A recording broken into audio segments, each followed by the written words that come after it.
Olá, bem-vindo ao estudo de hoje. Um dos maiores desafios da Igreja Adventista hoje é ajudar seus membros a interpretar corretamente os escritos de Ellen G. White. E uma das regras para isso é nós conhecermos o contexto em que a declaração foi dada. Por exemplo, para uma família, ela aconselhou o uso de ovos. Para outra família, ela desaconselhou o uso de ovos. Para compreendermos bem estas declarações, nós devemos estudar o contexto em que cada uma delas foi dada. Por isso, em nosso tema de hoje, nós iremos aprender um pouquinho mais sobre isso. Como interpretar Ellen G. White.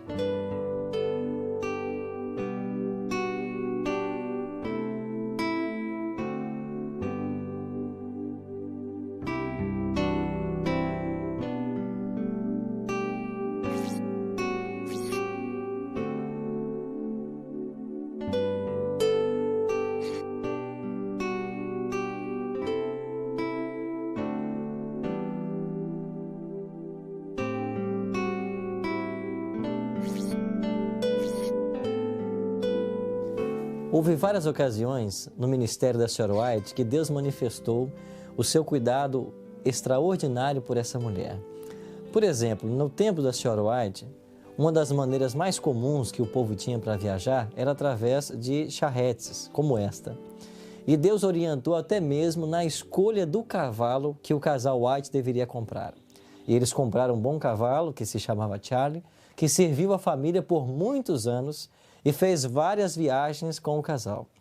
Pastor Tim, o senhor se lembra de alguns desses momentos em que Deus manifestou um cuidado assim todo especial para com a sua serva, Ellen G. White? Ainda nos primórdios da história da igreja, numa época de muita dificuldade financeira em que os obreiros não tinham uma manutenção adequada, dois obreiros, no caso J.N. Andrews e também Loughborough, eles desanimaram e desistiram temporariamente do ministério.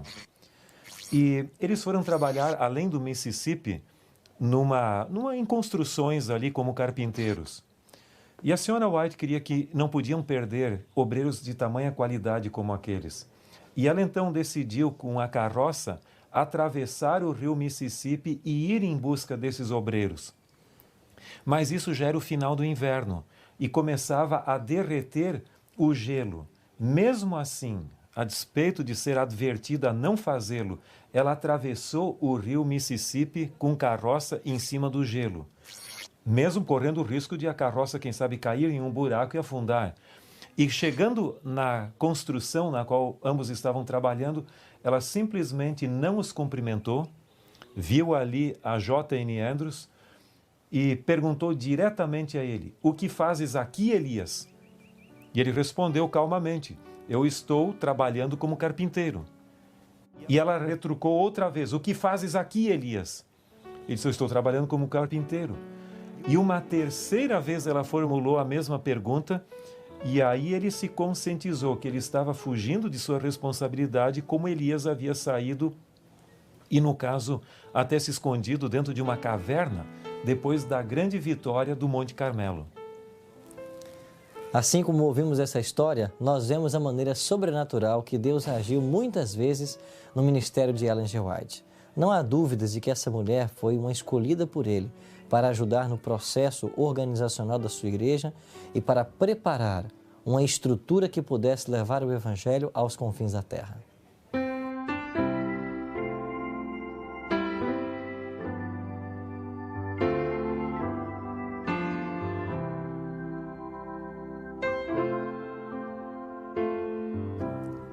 Esta é a casa de Ellen G. White em Elms Haven, Santa Helena, Califórnia, onde ela morou os últimos 15 anos de sua vida.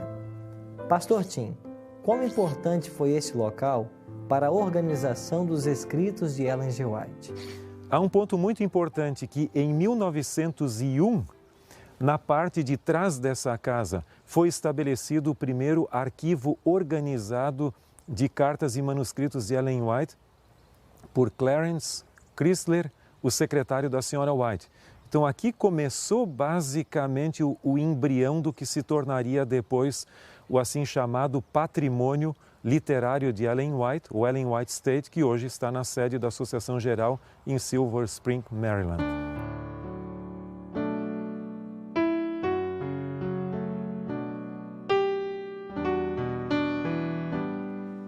Ao longo de 70 anos de ministério, Ellen G. White escreveu mais de 100 mil páginas manuscritas.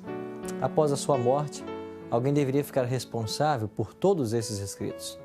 Daí então surgiu o patrimônio literário da Sra. White. Pastor Tim, qual foi a origem, como começou o patrimônio literário dos escritos de Ellen G. White? Retornando da Austrália, a Sra. White fixou residência aqui em Elm Haven. E então, no ano de 1901, começou esse depósito de materiais de Ellen White, cartas e manuscritos não publicados de Ellen White, sob responsabilidade do secretário da Sra. White, chamado Pastor Chrysler. Em 1912, ela escreveu o testamento dela. E nesse testamento, ela nomeou uma comissão de 5 pessoas que seriam os depositários do seu patrimônio, sendo eles o próprio filho da Sra. White, que era Guilherme White, o presidente da Associação Geral na época, Arthur G. Daniels, e também estava como membro dessa comissão o próprio secretário Chrysler, que nós já mencionamos, e Jones, gerente da editora Pacific Press, e também Francis Wilcox, que era o editor da Review and Herald. Essa comissão de 5 ficaria responsável pelos seus escritos. Com o falecimento dela em julho de 1915, a comissão começou a exercer suas funções.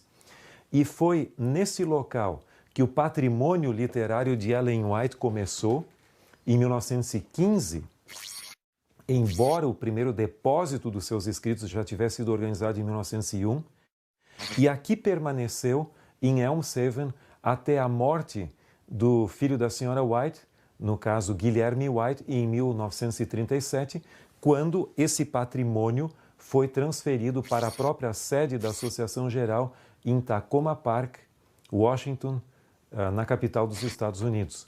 E esse, portanto, foi o primeiro depósito organizado dos escritos não publicados da Sra. White nesse cofre, à semelhança de uma caixa forte de um banco. Não que tivesse dinheiro aqui dentro, mas aqui tinham materiais preciosos que não poderiam ser perdidos no caso de algum incêndio que viesse a ocorrer nesse local.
Estamos aqui no cemitério de Oak Hill, em Battle Creek, Michigan. E aqui está o local de sepultamento da família White. Aqui nós temos o pai e a mãe do pastor Tiago White. Temos também John White, o bebê do casal White que faleceu aos 3 meses de idade.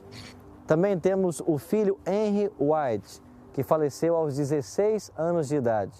E do outro lado estão sepultados os filhos William e Edson White.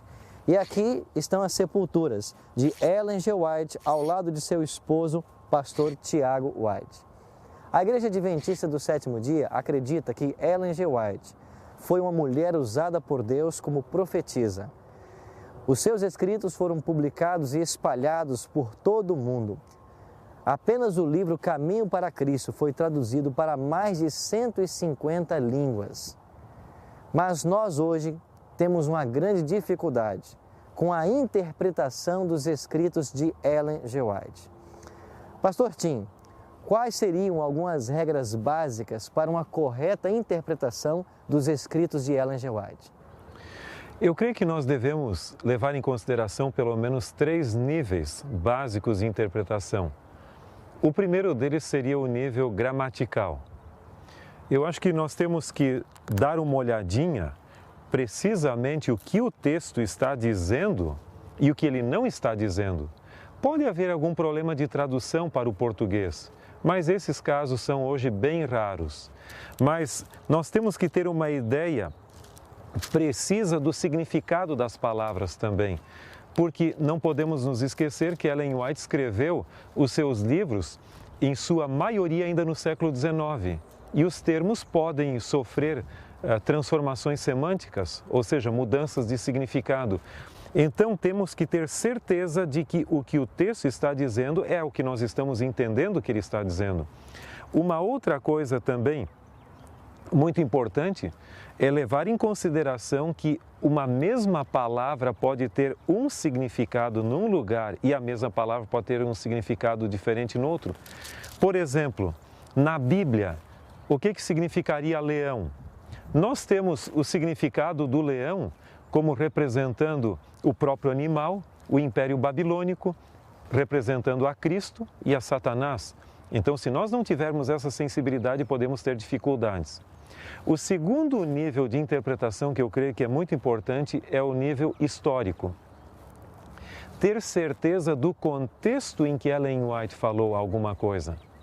Por exemplo, sobre a questão da reforma de saúde. Em um lugar dos seus escritos, ela diz que não se deveria comer ovos. E no outro lugar, ela diz que deveria comer ovos e, de preferência, ainda crus. Com qual das declarações nós ficamos? Acontece que para uma família onde havia problemas dos próprios jovens adolescentes manterem as suas paixões sob domínio, a senhora White diz melhor não comer ovos porque pode ainda ajudar a fortalecer o lado hormonal. Na outra que tinha problemas de anemia, foi dito coma ovos crus misturados com suco de uva, e isso pode beneficiar a saúde. Então, essa sensibilidade é fundamental. Como se diz até, tirar um texto fora do contexto é arrumar um pretexto. Isso se refere não só ao contexto literário, mas o contexto histórico como tal. Aqui em Battle Creek, havia o problema da bicicleta também. Eles faziam corridas de bicicleta nos idos tempos e a senhora White advertiu contra usar bicicletas. Se nós tomarmos o texto isoladamente, sem levar em consideração essa corrida toda, nós podíamos dizer ninguém deve andar de bicicleta. Então, leve em consideração o contexto também, além do significado literário. E um terceiro e último ponto seria o nível teológico. Em tudo isso é importante levar em consideração o todo. Qual é o ensinamento básico fundamental? Nós não podemos permitir que uma declaração aqui isoladamente contradiga o ensinamento geral dos ensinos dela. Isso é muito fundamental. E temos que identificar com precisão os grandes temas que ela aborda. Por exemplo, o grande conflito, o amor de Deus. Essas são regras básicas, fundamentais, mas elas podem nos ajudar a minimizar a margem de erro interpretativa ao lermos os escritos da senhora White. Se nós buscarmos com sinceridade aplicar todos esses princípios quando lermos os escritos de Ellen G. White, nós não teremos problema. Vamos buscar respeitar essas regras básicas de interpretação para que a verdade ali revelada possa contribuir para o crescimento espiritual e a unidade da igreja.